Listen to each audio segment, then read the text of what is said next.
My name's Angel, and welcome back to my little corner of the internet.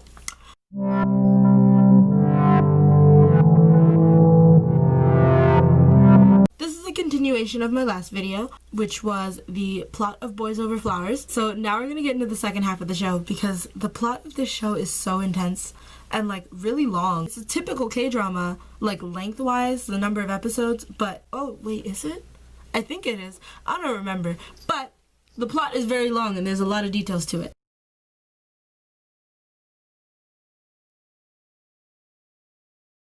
The model guy, I forgot that he kind of disappears at some point because he was out for revenge against our dear Junpyo. So he kidnapped Jandi at some point. Initially he was like, hey, date me and screw Junpyo because he's a bad guy or whatever. And she's like, LOL, no. And he tries to kiss her, so she slaps him and then he chloroforms her. This is the second time she's been kidnapped in this show. I feel like they utilize chloroform way too much. But I digress. He kidnaps her to use her as ransom for Junpyo, and Junpyo shows up alone as he's told to.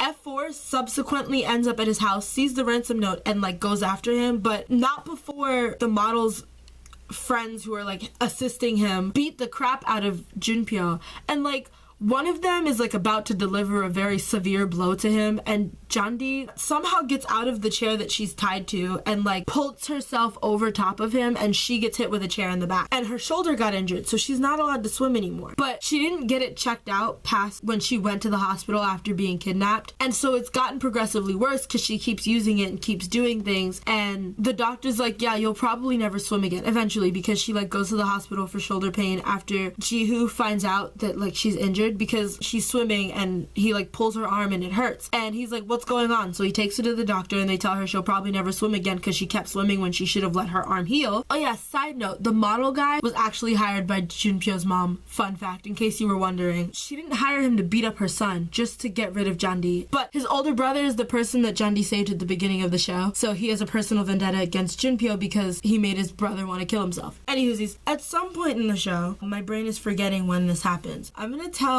bits and pieces as I remember them. They might be slightly out of order, but the order isn't super important right now. There's a point in the show where Jandi is trying to talk to Junpyo about something, and he is being he's not listening. He doesn't want to talk to her. He's avoiding her adamantly.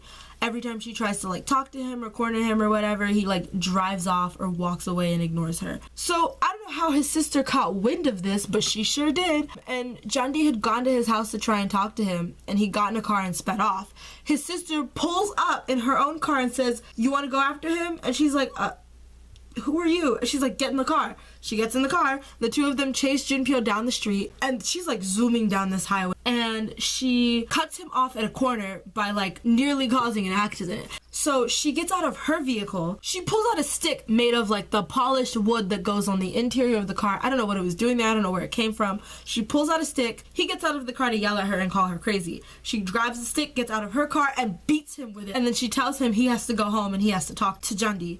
So they go home and they kiki or whatever. She has a discussion between all of them, and listen, when I tell you this girl she don't take nothing from nobody. She's definitely one of my favorite characters. Her and Kaoru, top tier human beings. They're the only people in the show who don't bother the hell out of me at one point or another. There's now we have a competition thing that happens where Junpyo versus Jihoo, and I really don't remember why. I think because of Jandi, the two of them kind of got into a fight because Jihoo thinks that Junpyo doesn't treat her well or something. I don't know. So the sister comes up with this idea. She puts a bunch of little balls in one of them little bingo roller thingies, and each of them is supposed to roll out a challenge for the two of them to do versus each other. It's kind of a mess, not gonna lie. The first one is horseback riding. The second is a car race, and the final one is swimming. So horseback riding they're both good at, so that one was kind of anyone's game. Junpyo cheated for the horse racing thing and took a shortcut and killed his horse in the process, or hurt his horse. She can't race anymore. That's the point. He can't ride her anymore because he took a dangerous shortcut to ensure that he won. And the horse was a gift from someone who was really important to him. So when the doctor checks out the horse and says, yeah, you'll never be able to ride her again, his sister's I hope the win was worth this. And then the second is car racing. I think Junpyo either gives it to Jihoo or something happens. Jihoo wins the car race, much to everyone's surprise, because everyone didn't even think that Jihoo was going to do the car race, but he didn't, and he won. And then the tiebreaker was swimming, something Junpyo can't do. So to make it fair, either Woobin or Isung said that they were going to do it in his place, and then Jandi was like, well, if one of them gets to replace him, then I want to replace Jihu. And everyone's like, you don't have to do that. And she's like, well, this is kind of my fault that this is happening, and I don't think it's fair that Junpyo gets to opt out of this one. And so Jandi does it, and one of the other two does it for Junpyo. And everyone's like, you're a girl, you can't even swim against the guy. So she's like, yeah, I'm gonna do it. So they swim, and it's like neck and neck. Honestly, either of them could have won. But then Junpyo like cut the lights in the gym. I guess he decided last minute that he didn't really want to have this argument anymore, and he decided it wasn't worth losing his friends or like the love of his life or whatever over this silly little thing. So he cut the lights at the very end of the race and like left. Like Jandi saw him leaving, so she knows that the only reason the lights went out is because he did it. Like she saw him walk away from the switchboard. So it's like a forfeited competition, and like they throw the whole thing in and everything's fine. At some point, Jandi's parents actually like move out to the countryside, because after Junpyo's mom like attacks the family and like gets them both fired from their job, they basically get blacklisted in the entire city. So they move out to like the country to go and sell fish. Now she and her little brother are living on their own in an apartment. Junpyo's sister is like fighting tooth and nail for Jandi and Junpyo, because apparently a similar thing happened to her. She fell in love with a normal man and her mom bullied him out of the relationship, and so she ended up doing what her mom wanted, and she thought that because she had managed to get one of her kids to do things her way, the other would get to have like some sort of free will. False, because then we learn, and by we learn, I mean like everyone learns at the same time. So Junpyo's mom invites her to Junpyo's birthday party, and everyone's like, well, why would she do that? And she doesn't want to go, but she does.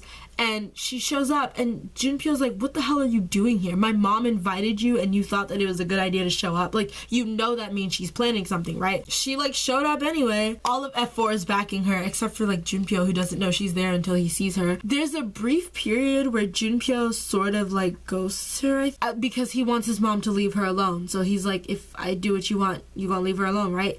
Cool. She goes to the birthday party. She's very confused why she's there, but she's there. And his mom asks her to play a song on the piano, because she can play piano. She has her perform something, and it's like super somber, and it's about like lost love or whatever. And his mom tries to clown her for singing a sad song, as though she didn't make her get up there and sing at her sort of ex-boyfriend's birthday party after she forced them to break up. Anyway, but I digress. At this birthday party, homegirl announces that Junpyo's getting married, and everyone's like, what? Even Junpyo is like, wait, what? All of F4, Jandi and Kao all like go outside, and they're like, oh, what's going on? And Junpyo's mom comes out, and she's like, do you understand now? Like, you ain't got no place in this business world, sweetie. This ain't the right, you messing with the wrong one. You messing with the wrong one. Fast forward at some point, Chandi and her brother are staying in an apartment on their own, and Junpyo, in an act of rebellion, leaves his house and starts staying in an apartment, but like not really an act of rebellion, because his mom actually is out of town, and he's like, well, I want to live on my own, I want to do my own thing. So he starts living in an apartment, and it happens to be the one next to Jandi's, and she's like, can you just like leave me alone? Like, I'm just trying to live my life at this point, bro. Like, I've had enough. And the two of them like try to do the whole relationship in secret thing, but then his mom finds out, and she gets Jandi's apartment building torn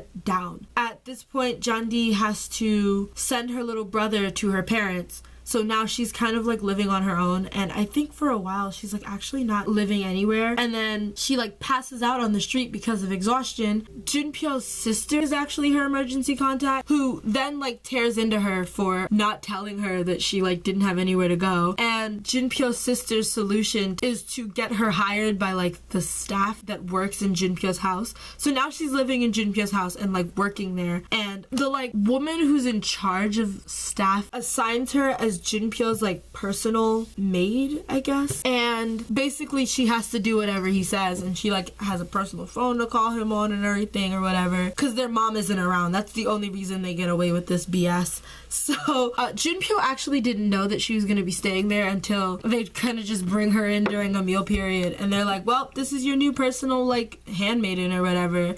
And he looks up and it's her, and he's confused, and then he gets an explanation, and he takes full advantage of the fact that she now works for him, and he calls her for really random, arbitrary things. There's one time where he calls her and she's like, what do you want? And he's like, where are you? And she's like, I'm off today.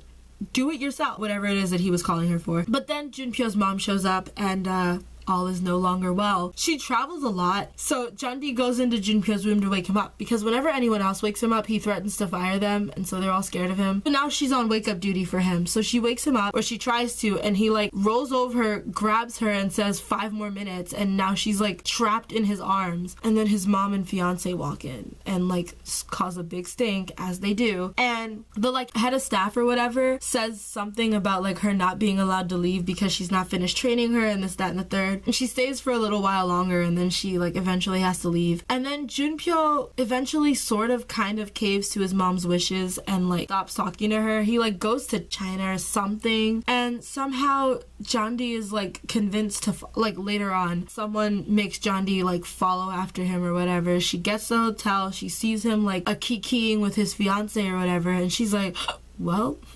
great. She nearly gets robbed by some gang members, and then the rest of F4 show up and rescue her like amazing people that they are. The rest of F4 are basically her BFFs now. Like, they love her. They basically all see her as a little sister, except for Jihoo. There is a lot of weird things that happen next. Earlier in the show, Junpyo and like the whole school went on a ski trip, and Junpyo gave her a necklace. It had their initials engraved on it. It was like a moon inside of a heart or something, or a star or something like that. And he said that it means the moon can never leave the star. And he was like, I'm the star, you're the moon, basically saying you can't leave me. And their initials were engraved on the back. It's really cute. It's really sweet. Sentimental value or whatever. Miranda, Ginger, and Sunny overhear Gao and Jandi talking about the necklace. And when they're out on the slopes, one of them knocks her over, and while they're trying to help her up because they're pretending it was an accident, one of them snatches the necklace off her neck, which she doesn't feel. And I feel like if someone tugs at a necklace, you'd be able to feel it, but she doesn't feel it, and I'm going to equate it to the fact that there was a lot going on. They have the necklace. Later on, she realizes she's missing it, and she can't find it. One of them goes to Junpyo and asks him about the necklace or whatever, and so he goes to Jandi and asks her about it, and she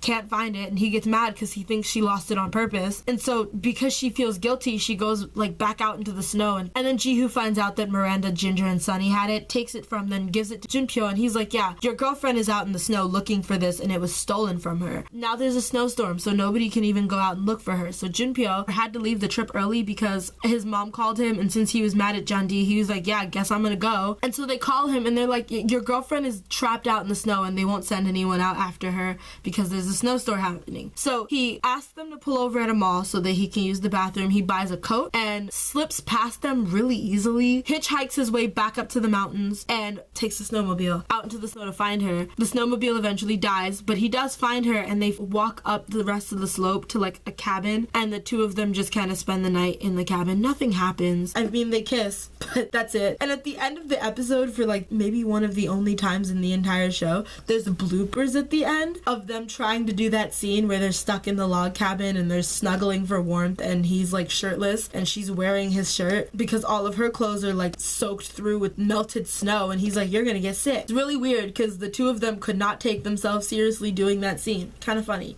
Anyway, fast forward again. Junpyo's fiance, who is like actually like in love with him, the fiance thinks they're friends, and Jandi hasn't told her that she in fact dated Junpyo and is still in love with him. She kind of just like doesn't acknowledge that that's a thing, and so neither does Junpyo because she doesn't acknowledge it. The fiance invites Jandi and at least Jihoo. I don't know if the rest of F4 is there. I think it's just Jandi and Jihoo who go on like this spa day thing with Junpyo and his fiance, and like the fiance assumes that Jihoo is dating Jandi. Jandi still has the necklace, and she's like sitting by this like really intricate pool in the resort, and she's like admiring the necklace and I guess having some reminiscings because her man is with another woman now, but not by choice, and there's nothing she or he can do about it right now. And she drops it into the water, and she's basically alone, and she like doesn't know what the best solution to this problem is, so she hops in the water, sploop, and she like tries to grab the necklace, but like her arm don't work, so now she hurt. And Junpyo just happens to walk in conveniently, sees her flailing in the water, and she's like holding the necklace, so she got it, like she did what she wanted, but now she can't get out of the water. And Junpyo sees her, gets in the water, and like rescues her, and she's like, I thought you couldn't swim. And he's like, yeah, after you nearly drowned at the beach, I taught myself to swim because I decided I never wanted like another person to have to save you. So Junpyo pulls her out of the water, and he tries to take her back to her room, and then the fiance and Jihoo run into her and him. He's carrying her at this point. They run into them, and Jihoo's like, I can take her from here, and initially he's hesitant, but like his fiance's there, so he like probably should. But she drops the necklace in the like exchange, and his fiance picks it up, and she's like, ooh, well, but she doesn't say anything about the fact that she like knows. Junpyo gets in a hot tub, and she like tries to seduce him, but it doesn't work because he's not feeling it. And she gets these rings for her and Junpyo that are like engraved because she feels like she has to have a claim over him because she knows that she low-key doesn't own him. He belongs to Jandi, and that's on period. But yeah, she gets these rings for him. He doesn't wear it. Fast forward a little bit, the fiance asks Jandi to actually be like her maid of honor or whatever, and she agreed because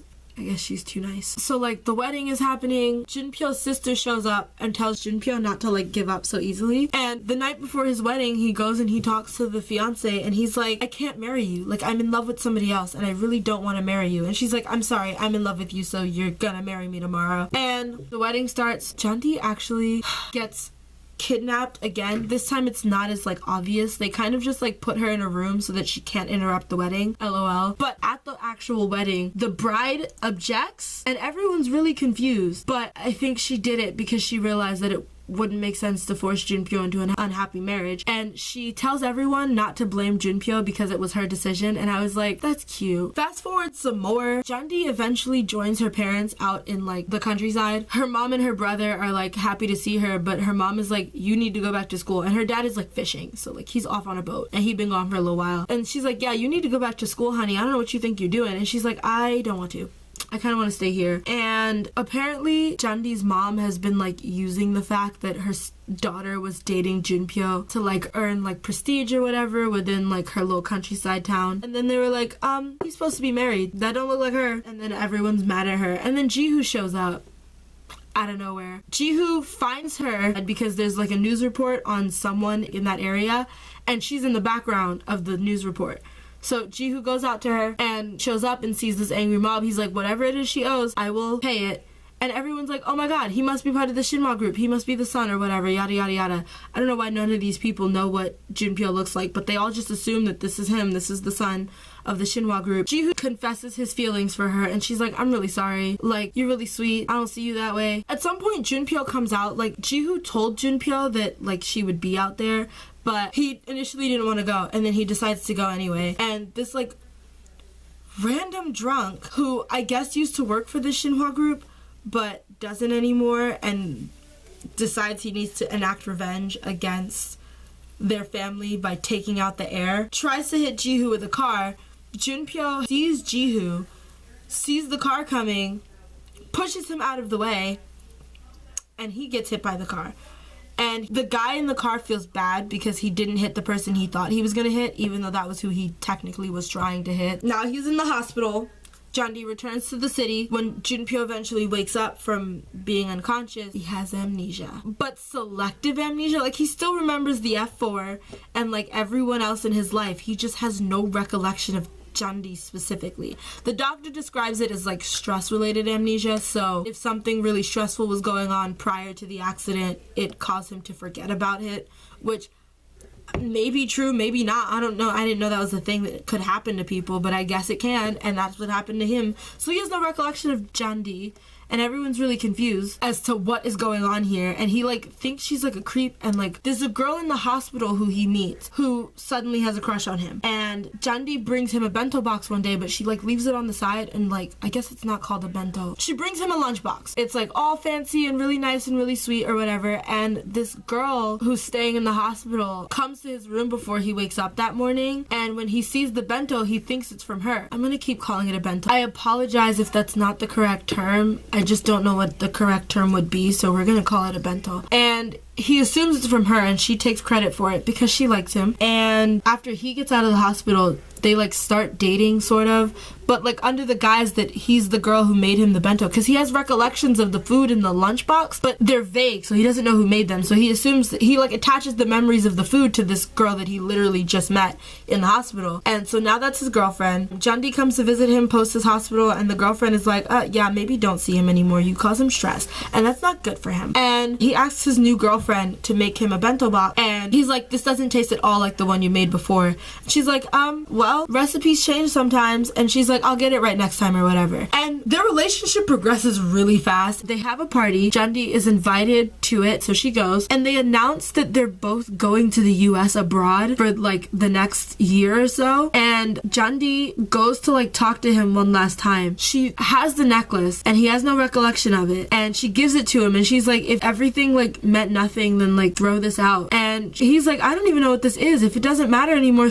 you throw it out. So she tosses it into the pool and then has some instant regrets, and she jumps into the water to get it back, and she still can't swim on her arm. And for some reason, her nearly drowning is what reminds him that she exists and that like he's in love with her or whatever. Calls her an idiot for like trying to kill herself basically.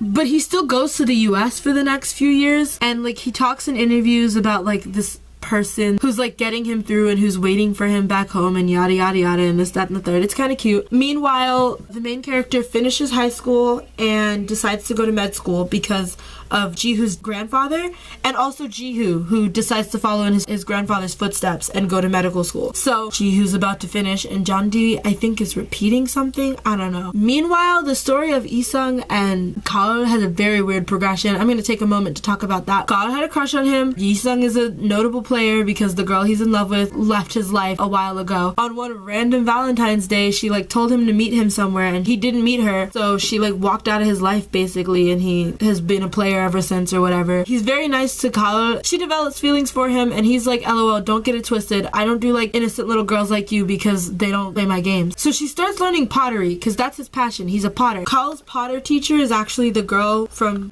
his like past, and like now he's going through like this weird crisis because she's like, I said everything I had to say to you years ago. And Kal goes in search of like the secret message that she like wanted to show him that morning several years ago when he didn't show up where he was supposed to be. She finds the message, and it was supposed to be like an I love you or whatever that you could only see at sunrise in a very specific spot. It's really weird. Then he starts going through like a crisis because the girl he was in love with loved him back the whole time, and because he was an idiot, he lost her. And he like starts drinking and partying and like falling into like despair or whatever. He doesn't do pottery. He gets into a bar fight for no reason. Like he starts flirting with a girl who's clearly there with a guy, and the guy gets mad. He gets into a fight at the bar, and oh yeah, Woobin's story is like irrelevant to the plot entirely, but his parents are part of the mafia, so he shows up with some of his goons and like takes these people out. He doesn't like kill them, but like he and in the process, like, Isung's hand gets stepped on, and Woobin is like, that hand is worth more than your entire life, so if it's ruined, you're screwed. Spoiler alert, it's kind of ruined. The doctor says he'll probably never have the dexterity to do pottery again. So he's like lost his life passion, I guess. He and Kal have this weird, like, sort of almost relationship several times throughout the show. And after Junpyo leaves for the States for business reasons, Yijung goes to Kal and he's like, I'm going to Switzerland. And she's like, how long will you be gone? He's like, I don't know, but I gotta go my own way. So yeah, he goes away for a little while. Junpyo's gone, so it's just Jihu and Kal and Jandi doing their thing, living their lives, and Woobin is also around. And on Jihu's graduation day, Junpyo shows up in a helicopter and announces to everyone, Kum Jandi, her last name is Kum, I never mentioned it, and he calls her Kum Jandi a lot, but I'm not quoting him a lot. This is my one quote. Kum Jandi, please report to the beach, or something along those lines. She goes to the beach, and the two of them have their cute little reunion, and the rest of F4 also goes to the beach. Junpyo proposes, because when he's about to leave for the US, he like proposes to her, and she's like, go to the States, do your thing, make a name for yourself, and then I'll consider marrying you. So he goes to the States, makes a name for himself, comes back, and he proposes to her, because he's like, you said you would marry me. She was like, I said I'd consider it. And he's like, well, what's your answer? And she says yes, and then the rest of F4 shows up, and they're like, I have to object Did nobody tell us this was gonna happen? Because they're all just being clowns. They're just trying to annoy their faves or whatever. And the 5 of them are chilling on the beach, looking out at the sunset, and everyone's reunited. As far as Isung and Kaul goes, before he met up with the rest of his pack, he went to Kaul and like spoke to her or whatever. She now is an elementary school teacher, or she teaches pottery to kids, something like that. She's an art teacher for children. And he walks into her classroom, and one of her students, being a loudmouth like 8-year-old, I don't even think they're up to 8, they're probably like 6 or 7. One of them asks, "Oh my god, is this the guy you were talking about?" And she's like, "Zip it." And then he's like, "What are you talking about?" She's like, "Well, the teacher's always talking about this guy she like knows is gonna come back for her, but he's like been away for a while, and he's like an artist or whatever, and this, that, and the third." And she's like, "Please shut up." She like literally covers the child's mouth. So the 2 of them get their reunion. It's cute. It's implied that they get their happy ending. Jihu, I guess his happy ending is continuing his grandfather's non-profit hospital. I'm gonna backtrack. This doesn't really like directly relate to the plot per se, but it's important to note. If you didn't think that Junpyo's mom was a terrible person from anything that I've already said in the last like hour and a half, maybe 2 hours of footage, I want you to know, everyone thinks Junpyo's dad is dead. He's not. He is comatose, yes, so he can't do any of the business work, but he's still alive. He's just unconscious, and he's like in a room, like a private hospital room basically, and Junpyo's mom told everyone, including her 2 kids, that he was dead, and that's why she was officially taking over. So her husband is alive, but he's like comatose, and didn't nobody know that. And the butler at some point takes Jandi to the father, but he doesn't tell her that it's Junpyo's father. He just is like, this is a man who like could use some kindness and some caring or whatever. And so she like reads to him and she talks to him every day even though he's not awake. And then the same butler eventually took Junpyo there, and Junpyo and his sister find out that their dad is in fact alive and they've been lied to by their mother. This has been the plot of Boys Over Flowers in a very, very, very large nutshell. I hope you enjoyed this very all over the place synopsis of the plot of Boys Over Flowers. Thank you all for watching, and I will see you all next time. Wait, before you go, at the end of all of my videos, I'm gonna ask a question that you are free to drop your response to in the comments, if you so please. This video's question is, what was your favorite part of Boys Over Flowers if you watched it? If you haven't watched it, will you watch it? And did anything in the synopsis really make you want to watch it or not? Thank you all for watching once again, and I will see you next time. Don't forget to like, comment, share if you would like, and subscribe if you want to see more of my face and hear more of my voice, and hit the little bell so you get notifications for my videos.